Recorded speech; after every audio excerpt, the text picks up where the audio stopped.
Here we are in Glenn Ligon, America, which is an exhibition that I curated. The show will be here until June before going on to LA. It's the first full-scale mid-career retrospective of this artist who's had a tremendous history with the museum here. We have 30 of his works in our collection, some of which you'll see in these galleries. And Glenn has lived and worked in this city for most of his life, went to school on the Upper West Side, grew up on the Bronx.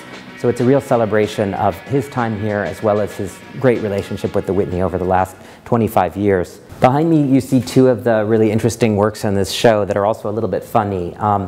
Glenn has throughout his career experimented with self-portraiture, and here you see a print of James Brown and a little drawing of Michael Jackson, and the title of this James Brown print is actually Self-Portrait at age 9.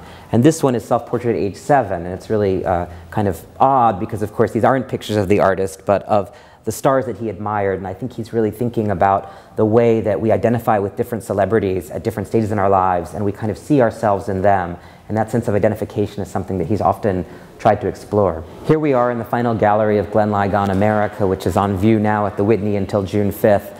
What you're seeing are 3 different neon wall reliefs that Ligon made using white and yellow neon that he covered in different ways with black paint.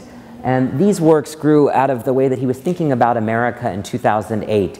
He was trying to really get his head around the great optimism that he felt for the fact that we were about to elect our first black president, but at the same time we were engaged obviously in foreign wars and we were on the verge of an economic crisis.